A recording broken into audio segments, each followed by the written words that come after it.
Olá pessoal, hoje eu venho aqui trazer alguns cálculos de probabilidade, que estão presentes nesse jogo aí tão famoso aí da Grow, da Estrela,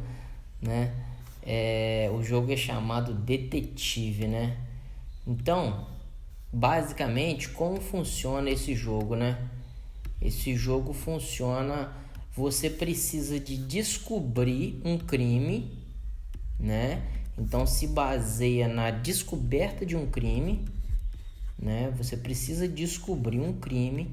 Só que para descobrir esse crime, você precisa de descobrir três coisas: local, Você precisa saber onde aconteceu o crime. Você precisa saber quem fez o crime, quem cometeu o crime. E você precisa saber qual é a arma que foi usada. O interessante é a matemática por trás disso. Por quê? Porque local você tem 11 possibilidades. Existem 11 locais. Esses locais são registrados em carta, assim como as pessoas e as armas. As pessoas são 8 pessoas e as armas também 8 pessoas. Então há 8 possibilidades de arma, 8 possibilidades de pessoa e 11 possibilidades de locais, ok? Isso aí são dispostos em cartas e tal, cada um recebe uma quantidade de cartas e etc. O primeiro cálculo que eu vou fazer para vocês aqui, digamos, sem saber nada, o fato é, uma carta é retirada daqui, outra daqui e outra daqui. Entendeu? Então você tem como no caso é registrado, é guardado em um envelope uma possibilidade de crime, onde o local, vamos chamar aqui de local 1, vamos dizer aqui pessoa 1 e vamos dizer aqui a arma 1. Então isso aqui é um crime. O crime é composto por local, pessoa e arma, ok? Então, a primeira pergunta que os amigos me proporam seria: qual é a probabilidade de ganho sem saber nada, Então, o que a gente precisa saber? Saber o total de possibilidades. Qual é o total de possibilidades quando você não sabe nada?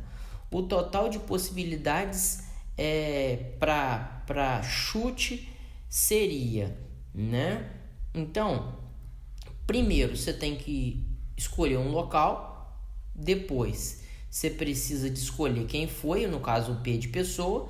Depois, você precisa escolher uma arma, ok? Então, há 11 possibilidades aqui para local, 8 para pessoa e 8 para arma, ok?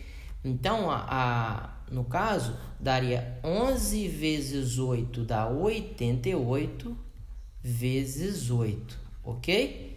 Beleza? 88 vezes 8 dá 8 vezes 8, 64, Então, 4 vai 6. Então, termina com 4 aqui. 8 vezes 8, 64. 4 vai 6. 8 vezes 8, novamente, 64. Com 6, 70. Então, tem um total de 704 possibilidades, Se você não souber, não tiver dica nenhuma, tem um total de 704 possibilidades, ok? Então, o que significa isso? Significa que para uma pessoa acertar de primeira qual é o crime, qual é a probabilidade, vou botar aqui de AC de acerto, a probabilidade de acerto é 1 em 704, Então é uma probabilidade muito pequena, por isso é tão difícil, o jogo se torna tão assim interessante e dinâmico. O que vale ressaltar é que as pessoas, os jogadores desse jogo, ele recebe uma quantidade de cartas aqui, Então, por exemplo, vou dar um exemplo aqui. Se você estiver jogando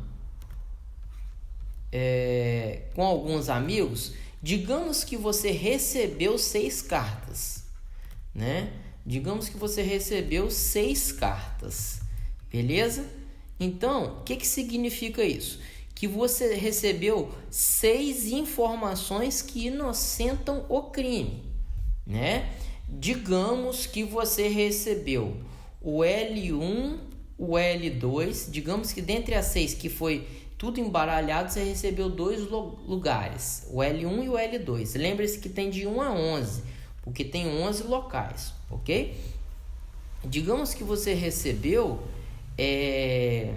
sei lá, 3 pessoas, uma pessoa chamada P1, uma pessoa chamada P2, uma pessoa chamada P3. Então, 3 e 2, 5, só falta uma arma. Digamos que você recebeu uma arma, a arma 7, né? Lembre-se que tem 8 possibilidades de armas, ok? E aí, pessoal, o que fazer, né? Só um minutinho aqui, isso mesmo. E aí, como ele recebeu isso daqui, a quantidade de, né, a probabilidade de acerto na primeira jogada, né, pelo menos ele tem uma noção quase precisa. Por que quase precisa? Porque ele vai fazer ele não vai arriscar, ele vai fazer algumas jogadas para tentar descobrir ainda mais. Só que eu quero mostrar para vocês o cálculo que está por trás disso, ou seja, se ele sabe que não aconteceu em 2 locais, então eu não tenho 11 possibilidades mais, eu tenho 9 possibilidades, né? Retirei 2. Se 3 pessoas ela sabe que não foi que cometeu o crime, porque essas cartas estão na mão dela, as cartas que estão escondidas são essas aqui, lógico, dando outro exemplo aqui em relação a local, pessoa e arma, ele não vai ter 8 mais, ele vai ter 5, certo? Então as dicas vão fazer reduzir. E a arma, ele escolheu ele ganhou a cartinha de uma arma, sobrou uma arma para ele. Então sobrou 7 possibilidades, ok? Ele tem uma e sobrou, no caso, 7. Então 9 vezes 5, 45. 45 vezes 7. 7 vezes 5, 35, vai 3. 7 vezes 4, 28, 29, 30, 31, 315. Olha só, né? Menos da metade. Então a probabilidade de acerto para esse caso aqui já ficou 1 em 315. Então essas serão as alterações do jogo. Vai ter pessoa que vai sair com mais, vai ter jogadores que vai sair com mais informações sobre pessoas, vai receber mais cartas de pessoas, vai receber mais cartas de local, certo? E aí, por aí você vai fazendo os cálculos, não vai mudar muito, vai ficar sempre nesse padrão aqui. Mas basicamente é isso que eu queria apresentar para vocês, um cálculo simples aí de probabilidade, análise combinatória, e basicamente é isso aí, pessoal. Espero ter ajudado vocês, forte abraço aí, tamo junto.